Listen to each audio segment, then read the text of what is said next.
Je laisse là, je laisse là.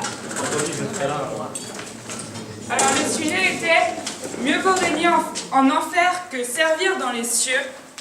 Et Joseph va venir plaider le cours.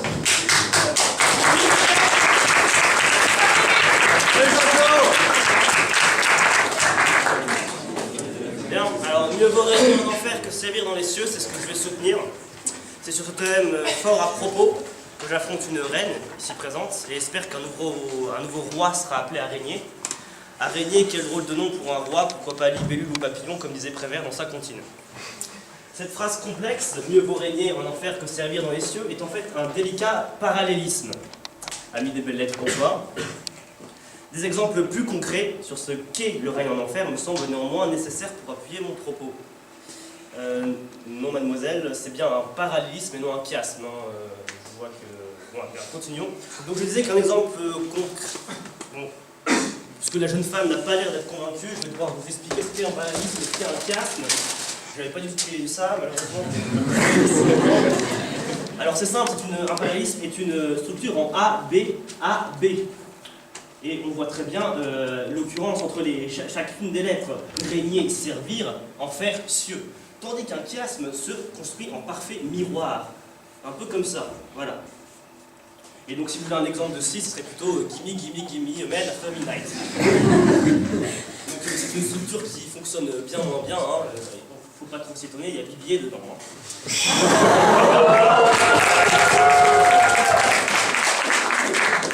Je m'éloigne un petit peu du sujet, bien que cela parle toujours un peu d'un certain enfer musical et de Dancing Queen. Je suis homme de lettres, comme vous avez vu, mais je veux aussi... je me considère également comme un homme de science, et c'est pourquoi je vais vous dresser scientifiquement l'apologie du règne en enfer. Alors c'est très simple, voilà. Alors je pense que vous voyez tous là où je veux en venir. Je m'explique. Alors je pars donc de cette occurrence régner en enfer, et avec certains théorèmes d'auteurs très connus, je vais arriver à une certaine conclusion. Très bien, alors régner en enfer équivaut à régner sur les autres, car on connaît tous ce théorème de Sartre dans Huis clos, l'enfer c'est les autres. Donc par simple substitution, on arrive à cela. Ensuite, j'utilise deux théorèmes que Machiavel et Lacordaire nous donnent. Machiavel dit divide et impera. Je ne ferai pas l'affront de le traduire. Cela veut dire diviser pour mieux régner, donc régner revient à diviser finalement. Et donc, également, Lacordaire disait on ne peut régner sur les hommes quand on ne règne pas sur leur cœur. Donc pour régner sur les autres, il faut régner sur leur cœur.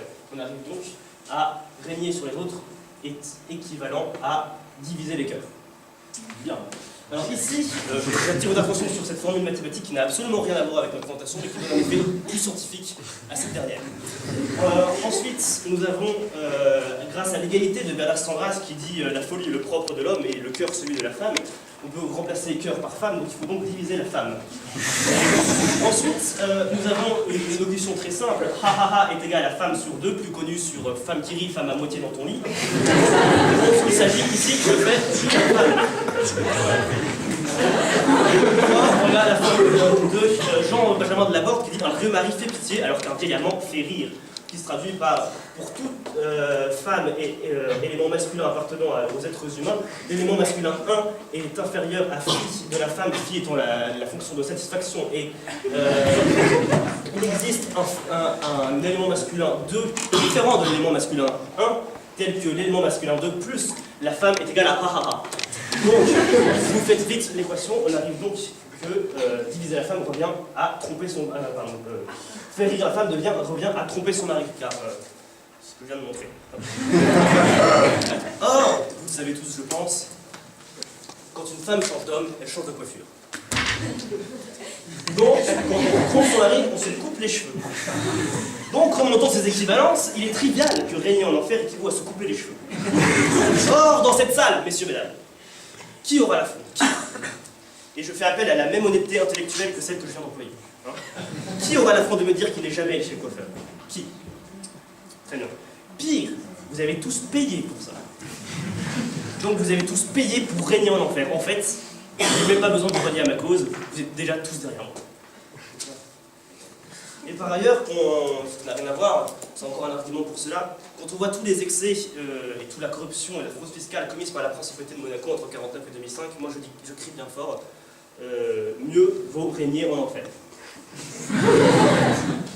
Bref, je vais maintenant m'attacher à montrer qu'il n'y a rien de pire que servir dans les cieux. Il n'y a rien de pire que servir dans les cieux. Le métier d'hôtesse de l'air est pénible et très peu gratifiant. Mais c'est peu pénible. Il s'agit d'un des métiers les plus péjoratifs. L'hôtesse de l'air est entre la secrétaire cochonne et le plombier polonais. Si je puis dire, hein, on n'est pas dans la description d'un mauvais film pour nous. Alors ensuite, pour convaincre de l'infamie de servir dans les cieux, il suffit de représenter les critères de sélection d'un job d'hôtesse de l'air. Et pour ce faire, imaginez par exemple deux recruteurs faisant un brainstorming sur l'entretien qu'une jeune demoiselle vient de passer.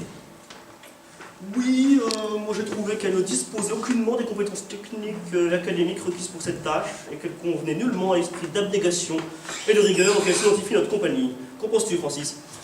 Peut-être, Jérôme, mais regardez de plus près, elle avait un de ses culs, putain. Vous comprenez comme cela peut être dégradant pour la gente féminine et pour la dignité de cette dernière. Je vous ai ainsi, ce sera ma conclusion, fait prendre conscience de votre préférence profonde pour le règne en enfer, plutôt que l'ingrate tâche du service dans les cieux. Le mieux étant bien évidemment de régner dans les cieux comme Spider-Man, voltigeant de gratte-ciel en gratte-ciel, mais même Spider-Man finira par mourir, et quand ce jour arrivera, un nouvel homme sera appelé à régner. À régner, quel drôle de nom pour une araignée.